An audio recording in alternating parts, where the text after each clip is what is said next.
I'm here in Young, Arizona, or what used to be called Pleasant Valley.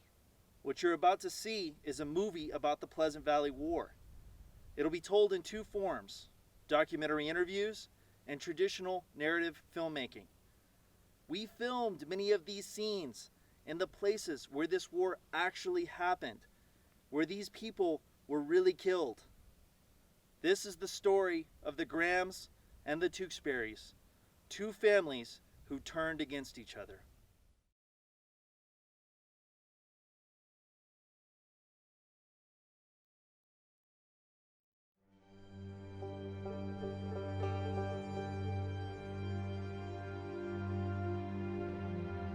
The Pleasant Valley War.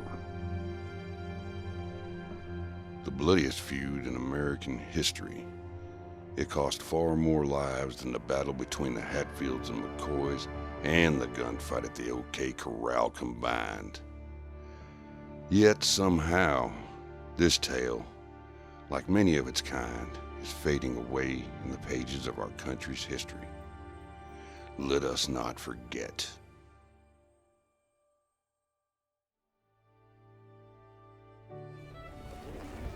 Here they come now.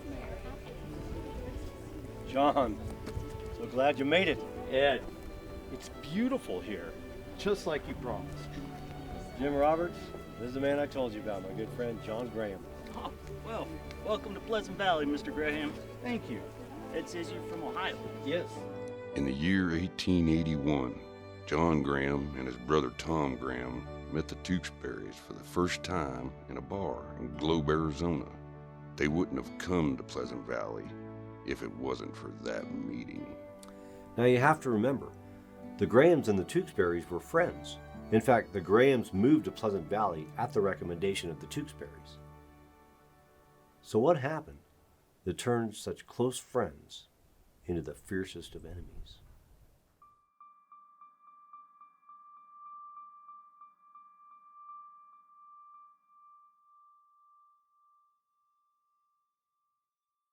Now this man, James Stinson, comes to the valley, and he brings with him near 1,200 head of cattle. So he'd been a judge, so he knows the law. And a man that knows the law knows how to manipulate the law. So think about this. Stinson wants to be the cattle king in this region, but his brand is just a simple T symbol. Now anyone that knows a damn thing about cattle brands or cattle rustling will tell you that that brand is way too easy to manipulate and therefore steal. So why would he do this? He's a smart man. Why would he set himself up to be robbed? Unless that's what he wanted to happen. Maybe he thought that was a good way to get rid of the competition. I don't know how we're going to make it in cattle out here. Seems like every time we gather, 3 out of 5 head got that Stinson brand on them.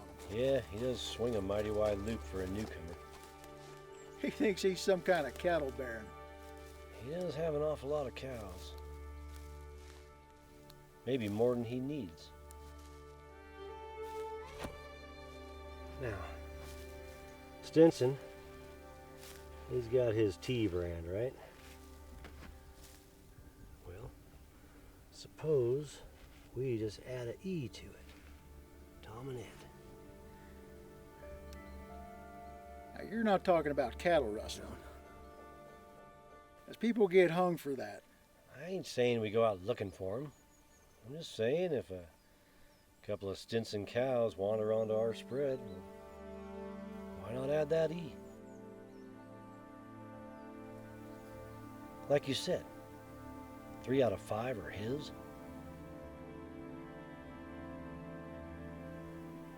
What the hell?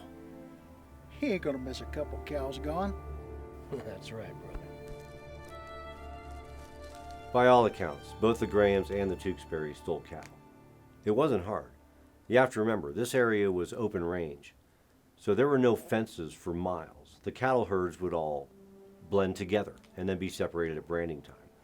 So it was really easy to accidentally gather up some of your neighbor's cows if they wandered onto your spread. Or if a neighbor's cow had a calf on your property, it was really easy to adopt that calf into your herd and brand them accordingly. Now, according to Jinx Pyle, he was not a violent man. He was married to a devout Mormon, and he never took any violent action against the Tewksbury's or the Grahams, even though he knew they were stealing his cattle. He was trying to let the law take care of this problem for him. But some of his cowboys had other ideas. I know that them Grahams and Tewksburys are stealing our cattle. But Mr. Stinson won't listen. That's a pretty big accusation there, Uncle John. You got to be sure about before saying such things like that. Oh, I'm sure. I'm sure. I bet you, if we rode over there right now, we'd find Stinson beeves in their holding pen. I think we do what Mr. Stanson say. He tell you, leave alone. Now, what kind of foreman would I be if I did not look after my boss's interest? Well, nothing we could do today. The hell we can't. We could ride over there right now. Mr. Gillian, this is a bad idea. I think we do as told by Mr. Stanton. Either you saddle up and go over there with me right now, or collect your pay. And what about you? You coming?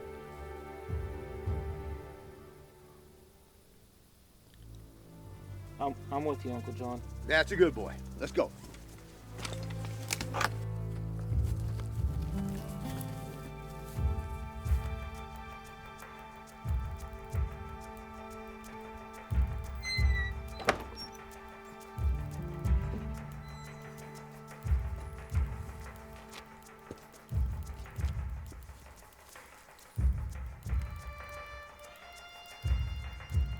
Morning, boys.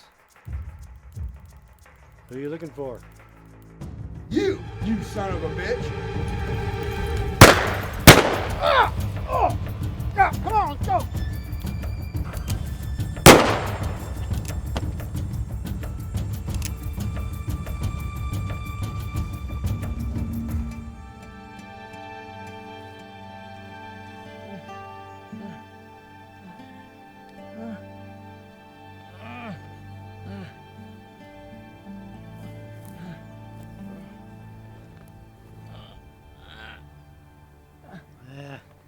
You'll be fine. Go hitch up the wagon. We'll take him to his folks' place to heal.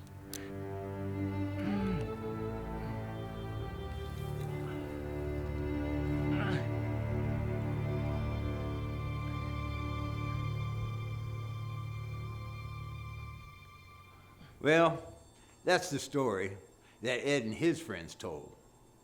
The other side of it is not much different, except for a few details. And you know, the devil is always in those details.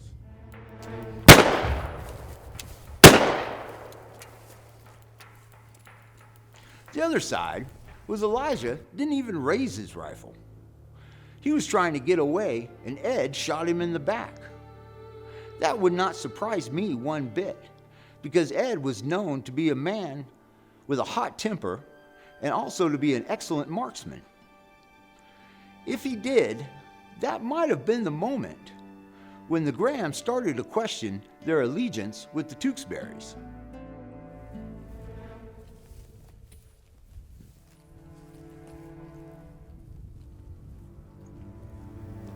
The aftermath of this first fight didn't occur in the backwoods of Pleasant Valley, but in the court of Prescott in the winter of 1883. Ed and John traveled with their brother Frank, a frail man to begin with. They were accused of murder, but this was a pretty hard charge to make stick when the man they supposedly killed was still alive. It may have seemed for a moment that all the trouble had been resolved, but on this journey, another life was lost. Frank, you okay?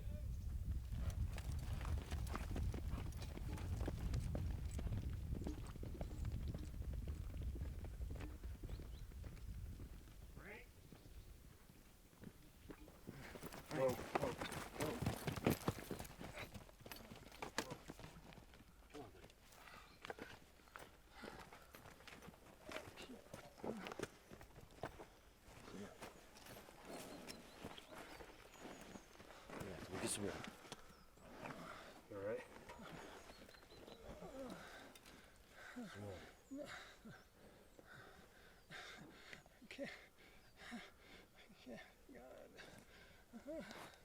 Frank. Frank died during those cold months, and though it wasn't a bullet that took his life, his brother still blamed Stinson and Gilliland for starting this whole mess in the first place. Sad thing is, Frank wasn't even at that first gunfight. He was actually off running errands with his brother John. But he wasn't the last innocent bystander in this range war. Far from it.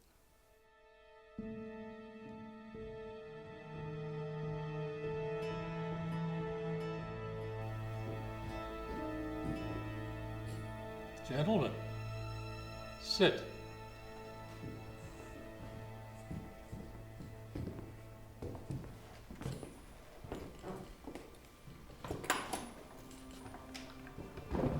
What can we do for you, Mr. Stinson? A lot of my cattle have come up missing lately.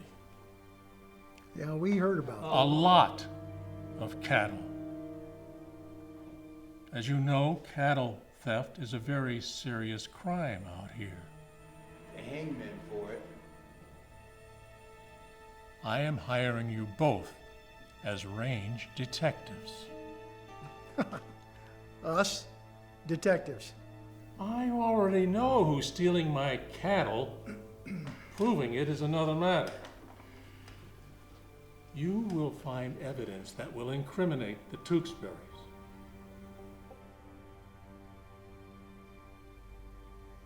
For your testimony, I will give you 25 cows and 25 calves, and I will forget about the fact that you were involved in these incidents. Oh, we had nothing.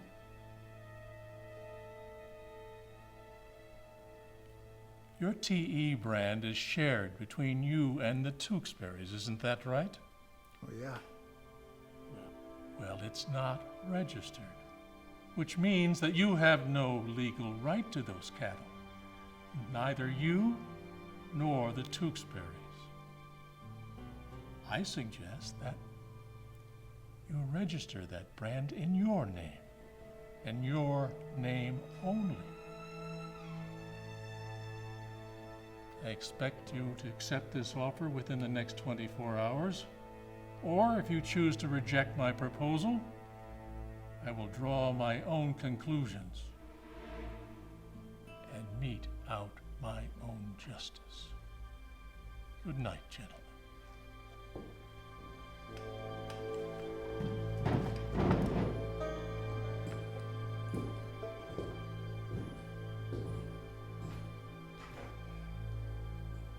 The truth be told, we don't know how it happened. We can't tell the reason why the Grahams decided to betray their friends, and neither can the historians who researched and wrote books about the war. It remains the ultimate mystery of this story. Could it really have been the cattle they received? That's hard to believe. Something had to have happened to cause the Grahams to betray them. Some have speculated that it was an affair with one of the family women that drove them apart. But that's an even harder sell, especially since the Tewksburys had no idea they had lost an ally until it was too late. What the hell are we gonna do? I don't know. Maybe we could talk to Ed. Ed? No, we can't do that. He's a damn hothead. There's no telling what he'll do. Ed's my friend. I can talk to him. Yeah. You saw how your friend started shooting when Gilliland and the other ones come out. He's plumb off his rocker. Well, what are we gonna do? Work for Stinson? John, he knows we're stealing his cows. Did you hear him in there? Did you get his meaning? There's just a lot of people to consider here. Family, children. What about our families? What he said was we either hand over the Tewksburys or we hang alongside them. I wish we could ask Tom and John Graham now, but they're long gone, along with anything that could lead us to the truth. One thing for sure, these men once called themselves friends. They were best of friends. We're now enemies. The stage has been set. The war has begun.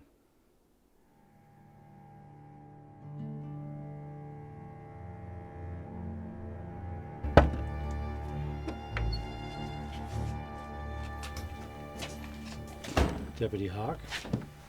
Morning, Ed. Morning, Jim. I have a warrant here for your arrest. For what? For cattle rustling. Is it more Stinson's crap?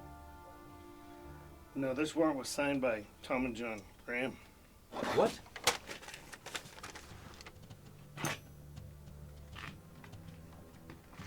No. Now, I'm not going to have any trouble bringing you boys in, am I? No, Deputy. We don't give you any trouble. We'll answer the charges. The Tewksbury's defended themselves in court again. But this tactical move by the Grahams and Stinson actually ended up backfiring against them. See, the Treaty of War, as Don Dodera calls it, was a public record. And the jury soon realized that these men were framing their rivals for a price.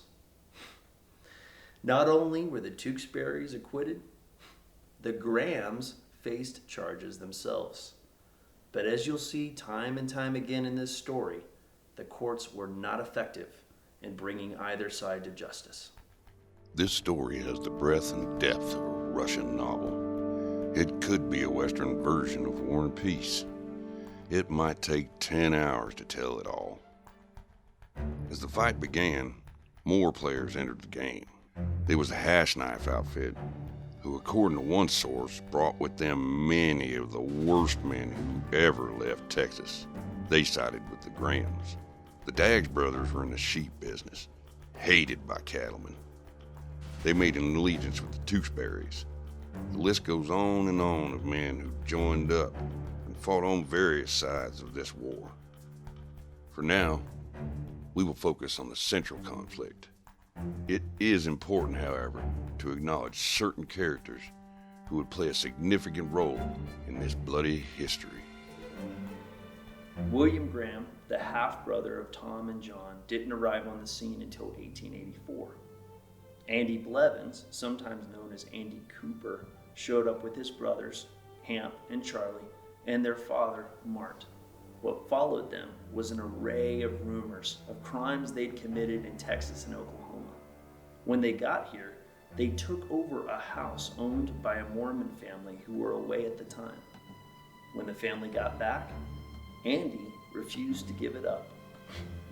And the family did not have the guts to take it back from him. I gotta say, I don't blame him. Then there was Commodore Perry Owens. He was a legendary lawman, a killer of Indians, sometimes, they say, without provocation. Believe it or not, he ran with Andy Cooper. That shows the fine line in these days between cop and criminal. Commodore Perry Owens will play his biggest part in our story a little later on. Now, what happens next is a little confusing. According to some sources, on July 24th, 1884, is where John Tewksbury paid John Graham a visit. There were also some Stinson cowboys present. This was the last goodbye between friends. Not if I can help it.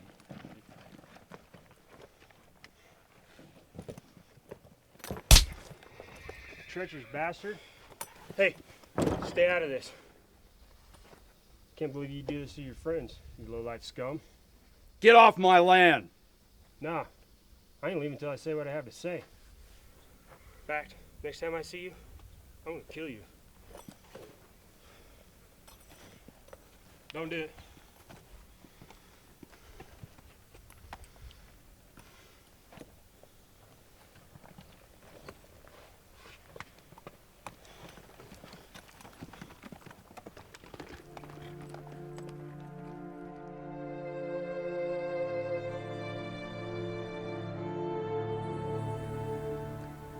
But what we can't figure out is that a similar incident happened the day before, so on July 23rd, 1884.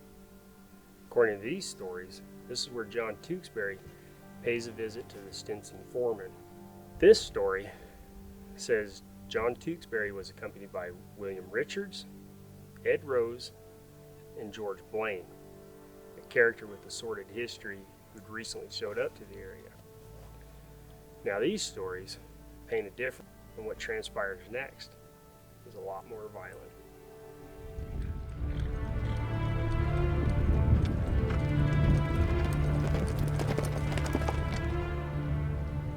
The Tewksburys are coming.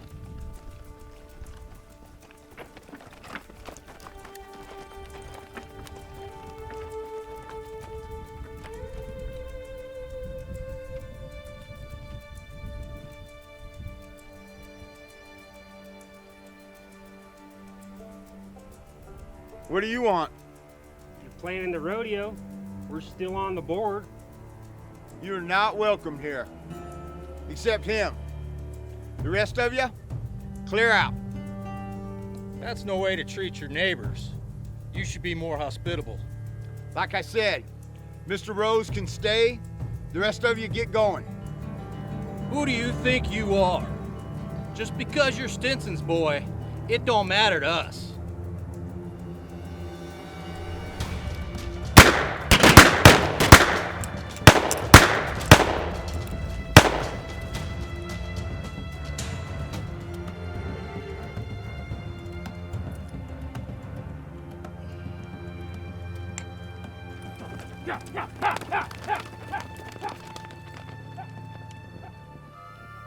The story of this war is full of such mysteries, and the closer you look, the more confusing it gets. Who killed who is not always cut and dry, and members of both sides of this fight seem to cross over to the other. Motivations aren't quite clear. I'll give you an example. One day, a Mexican sheep herder was shot.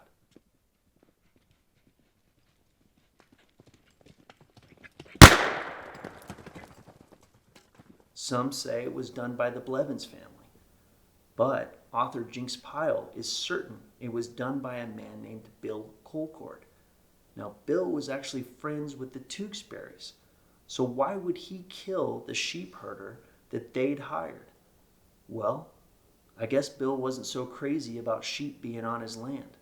He also, though, did not want to piss off the Tewksburys, so he did it and made it look like it was the enemy's doing. The killer's trail led straight back to the Graham Ranch. So many historians try to make sheep the main motivation for all this violence. Okay, so yes, anyone that owned sheep was a direct target of the cattlemen, but it was just one of many factors, and it really didn't become a factor until the war had already begun. One of the sources in Jinx Pyle's book says, both factions in the Pleasant Valley War were cattlemen. The sheep that were brought into the valley under the protection of the Tewksbury guns were only an incident intended to harass the Grahams. Now, sheep herders were not exactly the most popular guys in Pleasant Valley. Another one of them, named Samuel Shull, got in a big fist fight with Hamp Blevins.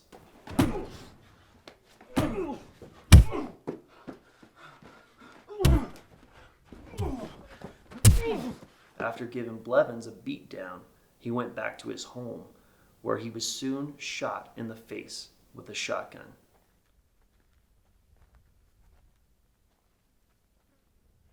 Shout!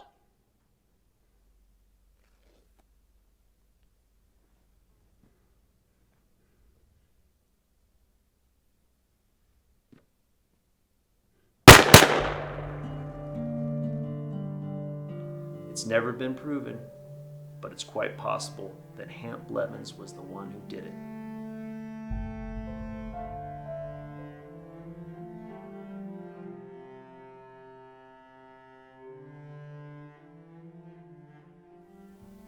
The reason that the Pleasant Valley War escalated to the point that it did was because it wasn't just the Tewksbury's and the Graham families that were killed or killing people.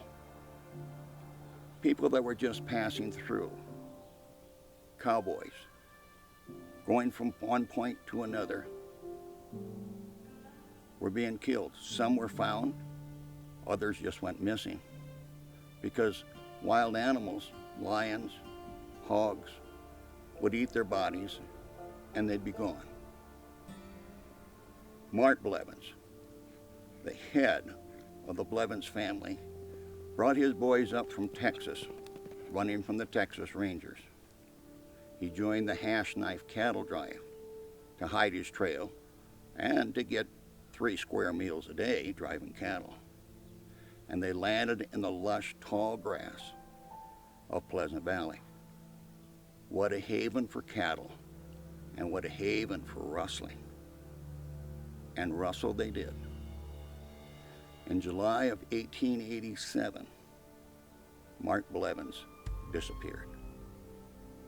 Some say it was the Tewksburys, but no one really knows for sure.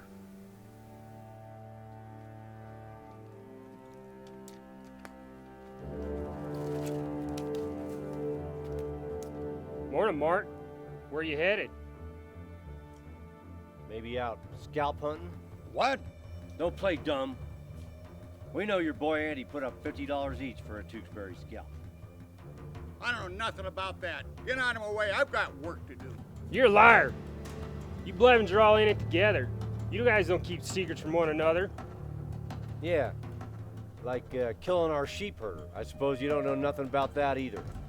Nobody calls me a liar, especially 2 half-breed Tewksburys.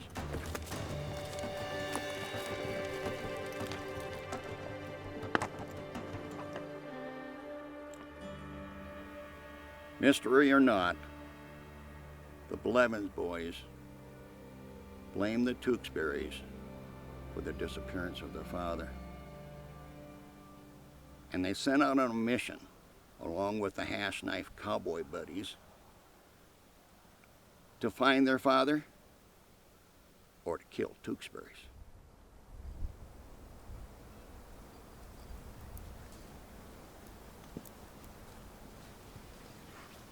Howdy, Tom. Busy today? Not really. Where you boys riding to? We're out hunting. You boys have got murder in your eyes. We're hunting Tewksburys. I'd love to get me one of them bastards. Wait up, I'm coming along.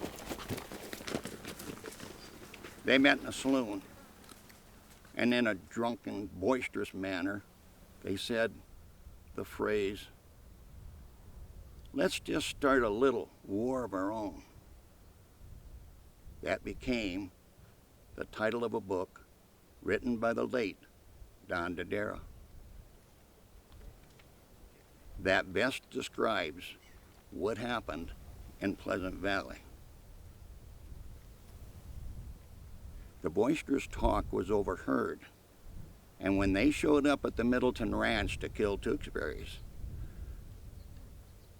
they were expected.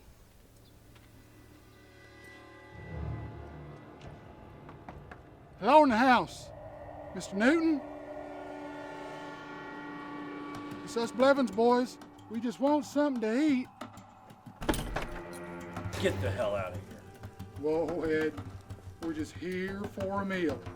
This ain't a boarding house. Turn your horses and get. Okay. Just calm down. Once again, no one knows who took the first shot. But it's a damn good guess that it wasn't the Blevins gang. It was not an ideal situation that they were looking for.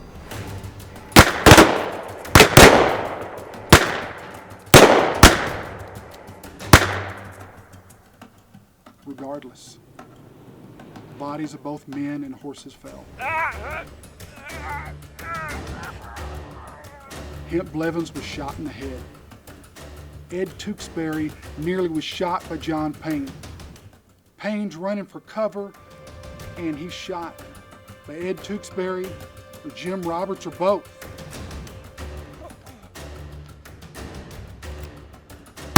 Tom Tucker and Glaspie are both wounded.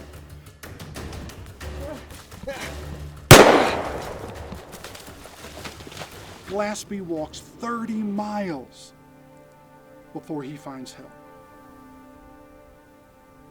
And without a single casualty, the victory goes to the Tewksbury side. Jinx Powell writes in his book that right after the shootout, a band of Apaches on the warpath come down and they look at the bodies and they see the guns out the ports and they take off as fast as possible. The defeated band comes back in a couple of days. They bury their dead. The ranch house had already been abandoned, but they burn it down anyway.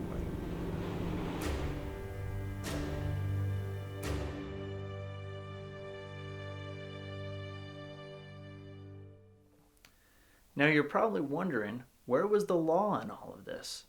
Well, they were in Prescott, to be exact, a good distance away. So trying to stop a blood feud in Pleasant Valley wasn't quite like taking a walk down to the OK Corral. I'm looking for the Tewksburys.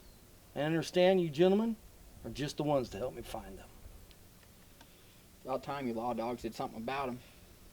How do you mean? They've been running roughshod all over this valley. Ain't held to no account. Well, you know Prescott is a long ways from here. And if no one reports it, then how do we know what's going on out here? They're thieves and murderers. You gotta take them all in. You know, with claims like that, I'm gonna need some hard facts. And if they're true, I'll go after them. Oh, I'll give you the facts. Sheriff! Wake up! The horses are gone. What? The horses, all of them. The Tewksburys got them. They left this note with our man on night watch. They got the drop on them. We found your horses wandering loose. With all the rustling going on in the area, we took them for safekeeping. You can come by our ranch on your way out of Pleasant Valley to reclaim them. Ed Tewksbury.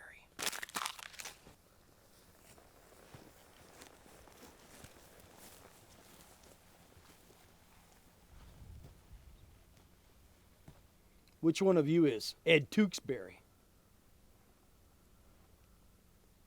I'm Ed. You must be Sheriff Mulvinen. Damn right I am. And how dare you steal our horses? Those are some mighty strong words. It's the truth.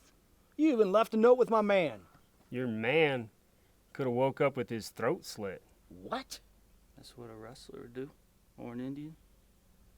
Fact is, your whole posse could have woke up with their throat slit. A lot of dangerous men lurking around in these parts.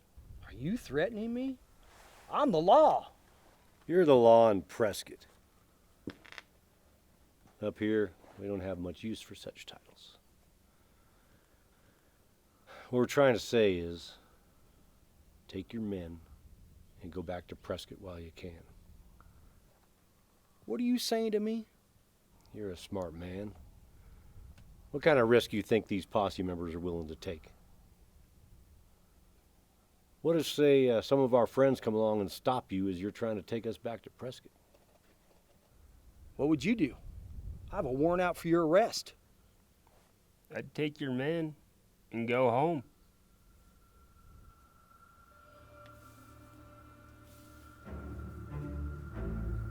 Go back to Prescott. We'll be along eventually. Well, I'm gonna need my horses back then. I'll have them taken over to the Perkins store.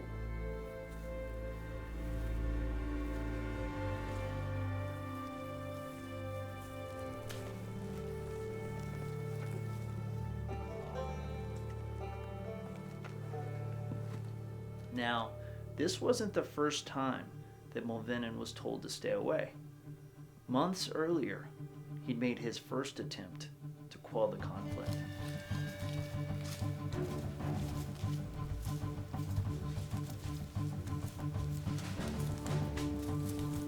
Don't turn around.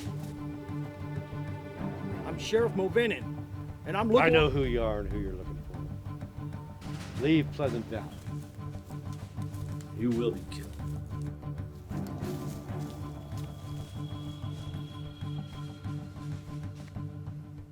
He was warned by not just one, but both sides. I'm Sheriff Mulvinen, and I'm looking. I know who you are and who you're looking for. Leave Pleasant Valley, or you'll be killed. So for the time being, there was no law in Pleasant Valley, except what each man made for himself. The sheriff, he smartly decided to return to Prescott.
John!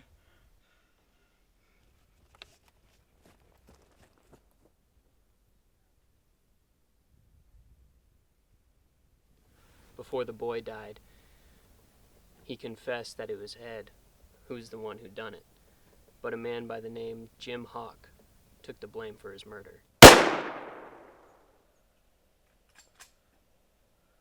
Jim claims that he was there looking for John Graham with a warrant and mistook Billy by mistake. And he states that Billy opened fire on him, and he said that he just had to put a bullet in him. The only thing that came from this murder was just more hatred between these families. After Ed got away with what the Grahams believed to be the murder of William, they and their allies were more united than ever. They came back at the Tewksburys with a vengeance. On September 1st, 1887, while Ed was in the house with John Rhodes, his friend, and the women, John Tewksbury and William Jacobs went out that morning.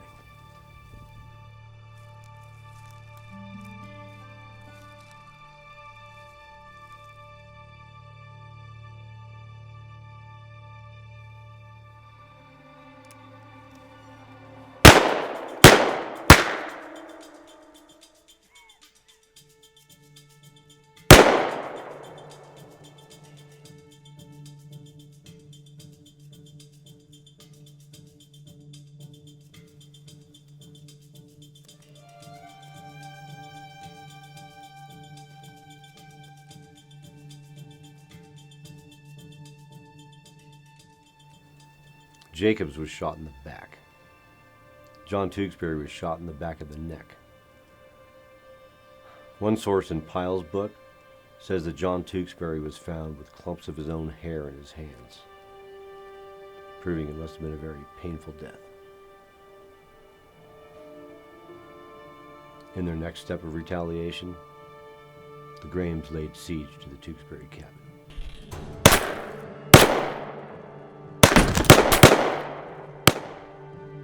Goddamn you, Graham! Where's my brother? He's dead!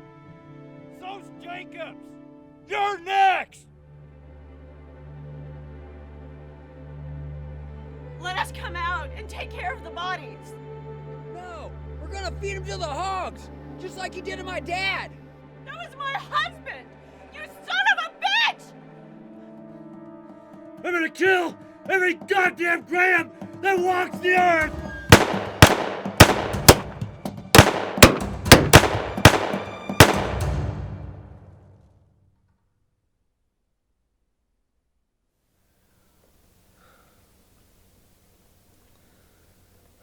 See anything? Nothing.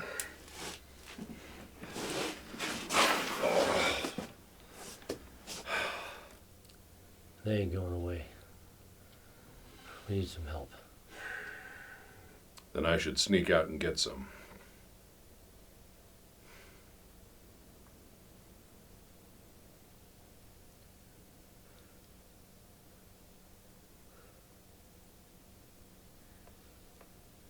As soon as it's dark.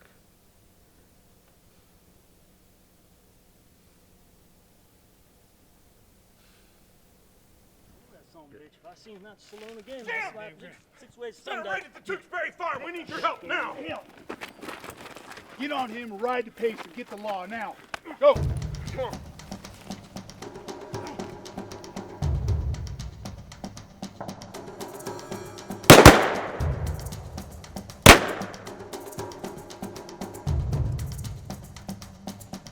Ed, it's Joe Boyer. Got John Rhodes with me. We're coming in. Don't shoot.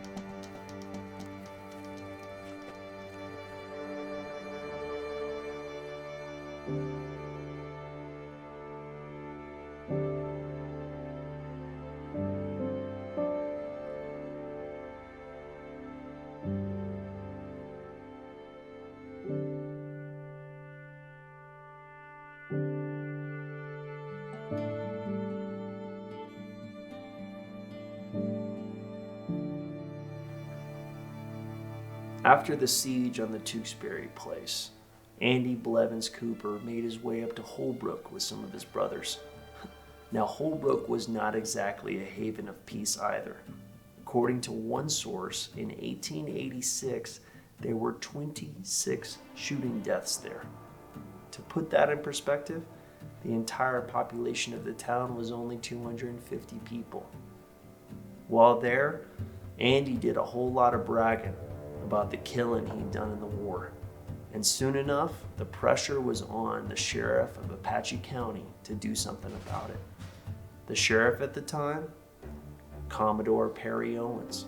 Now don't forget, Perry and Andy had been friends. As Pyle writes in his book, they had ridden together, killed Indians together, drank whiskey together, and even courted the same girl. Maybe that's the reason it took Perry so long to catch up with Andy. Regardless, on September 4th, that's exactly what he did.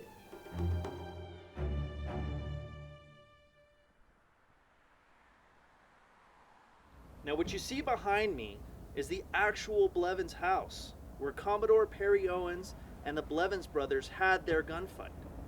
As you can tell, it's changed a lot throughout the years, and the city of Holbrook has grown up around it. But it was important to us to film on the actual site and be authentic.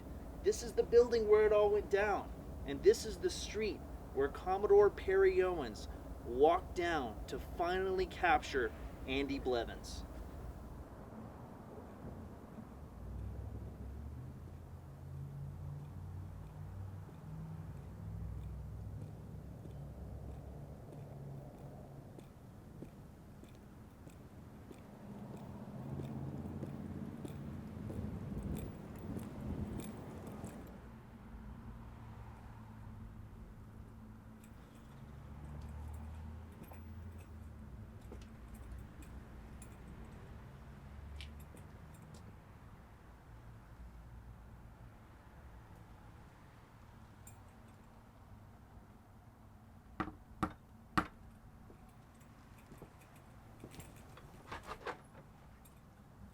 Andy, What you want?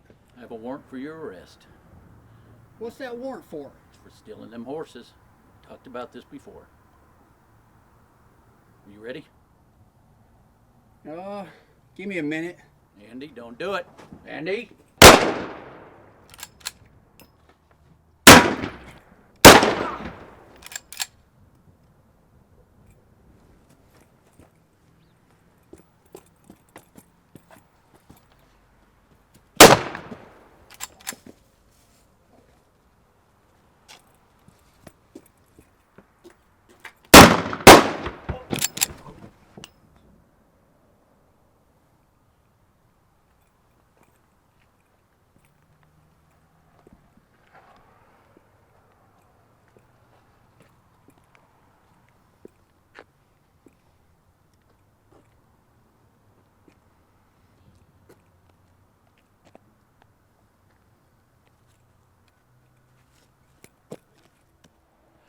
That version of the gunfight is how both witnesses and Sheriff Owens describe it.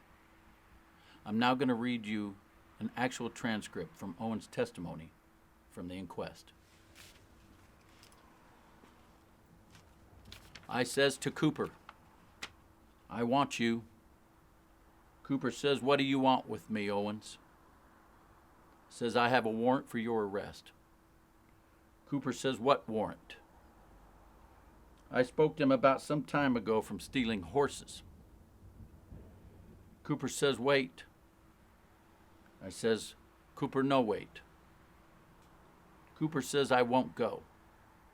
So I shot him. There's always two sides to the story when a lawman shoots a criminal. It's a very different time and place. Violence and death was a constant in people's lives. Witnesses say the gunfight took less than 1 minute, which left 3 dead and 1 wounded. And despite being shot at, Owens escaped the battle unscathed.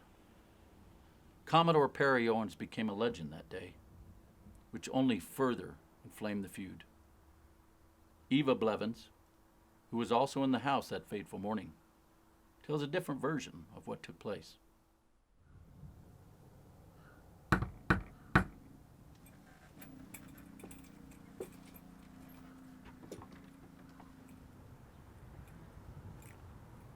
Is Andy here? Yes, of course. Andy, someone's here for you.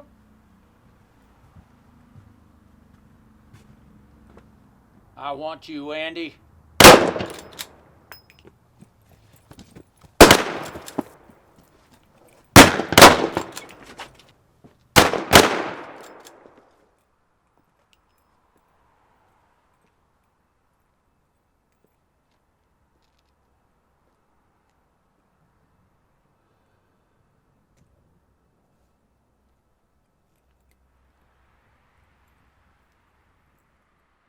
As you can see, there are some discrepancies about what took place that day. Owens was never indicted for the killings. They were all ruled self-defense by coroner's juries that were brought in to review each death. Although some viewed Perry as a legend, he was soon replaced as sheriff of Apache County. Perhaps his killing ways had served their purpose. No matter what happened that day, it only further put fuel on an already raging fire.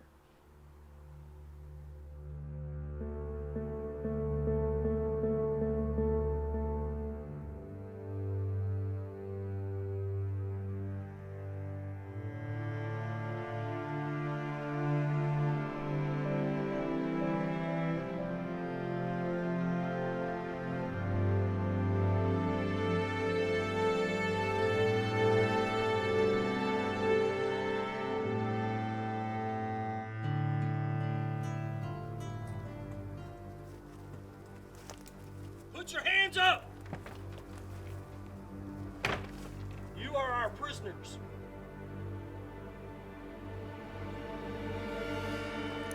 Ground!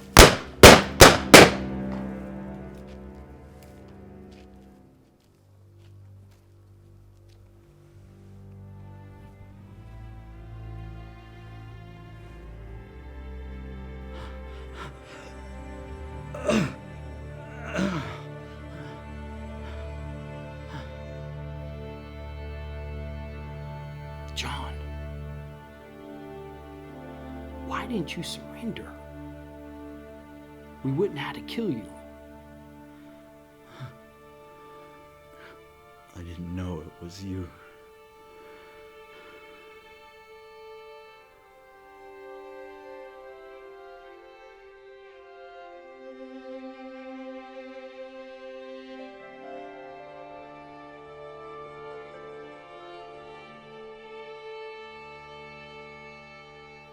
After the failed arrest that led to their death, the sheriff continued on to round up as many outlaws as that he could. The Tewksburys, well, they finally surrendered. Tom Grant, on the other hand, he fled, but he was later captured down in Phoenix. Trials were held, but nothing came of them. The conventional law once again proved inadequate in stopping this war. You see, a different type of justice was necessary.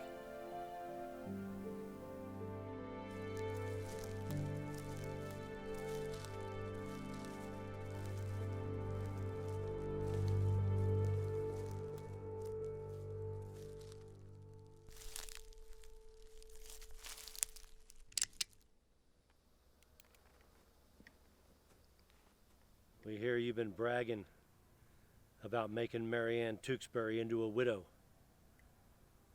Well, now we'll see how Lizzie Rose likes being one.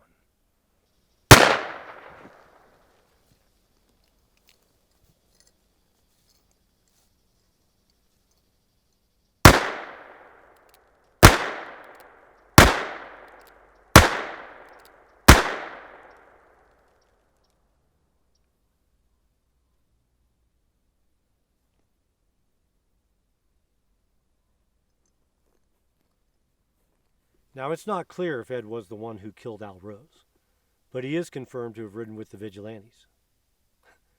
A fact that makes their mission more of a one-sided quest than an objective crusade. Al Rose was killed not far from his cabin, because unlike Tom Graham, who was smart enough to get out of the valley, well, Rose stuck around, and he paid the ultimate price. A group of vigilantes was formed to finally clean out the rustlers.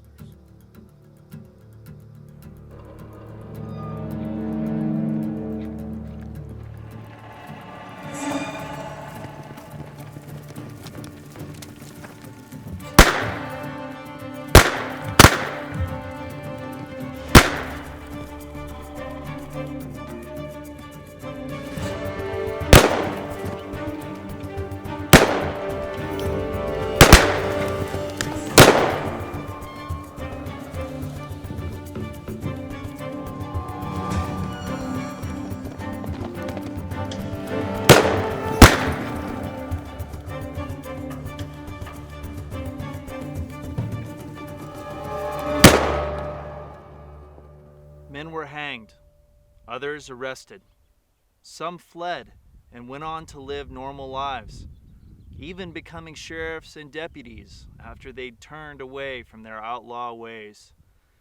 The violence did continue, but with Tom Graham, the last of the Grahams, gone from Pleasant Valley, it was nothing like it once had been. However, what happens next is the most incredible part of our story.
you in town.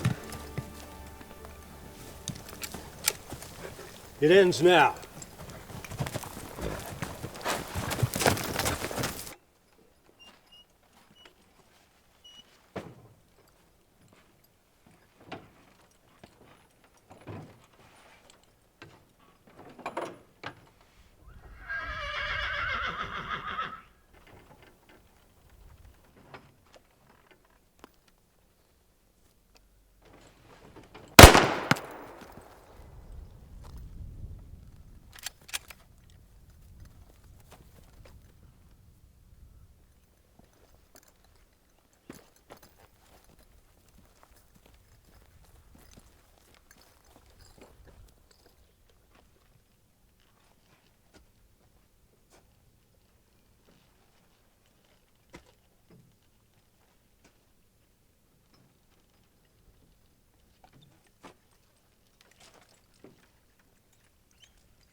It was the morning of August 2nd, 1892, when Tom Graham was killed in the city of Tempe, Arizona.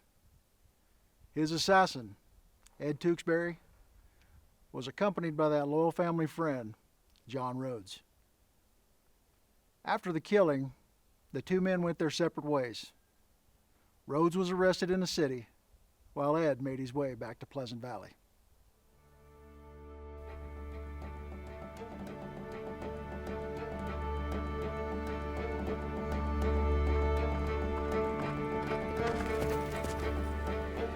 Now, many people believe it's impossible that Ed could have killed Tom.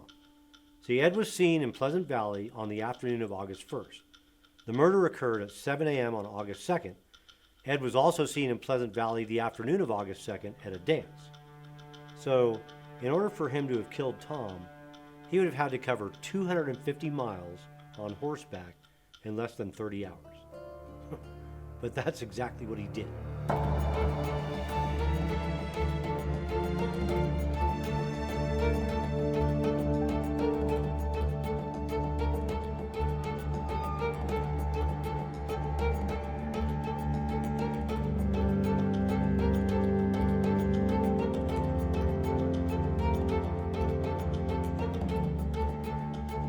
Now, this amazing feat of riding would have been the perfect alibi, except that a couple of witnesses saw him both at the scene and on his escape route.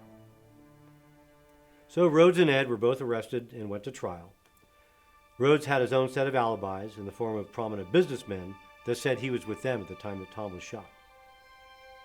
So furious was Tom's widow at the acquittal, she tried to shoot Rhodes in the middle of the courtroom. And for good or bad, she was unsuccessful. But Ed was actually convicted. But of course, on a technicality, he had to be retried. And the second trial ended in a hung jury. So, for the final time, the law was unable to convict any of the combatants of the Pleasant Valley War. Ed Tewksbury returned home a free man. The last man.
After 10 years of fighting and nearly 50 dead, the Pleasant Valley War was one of the main contributors in delaying Arizona's statehood for another 20 years. But what do we learn from this story? Historians have researched this for years. Countless books have been written. Other films have been made. But will we ever really understand what started this fight? We can't know the hearts and minds of the Grahams and Tewksburys, and we probably never will. But we do know one thing for sure. If you live by the gun, you die by the gun.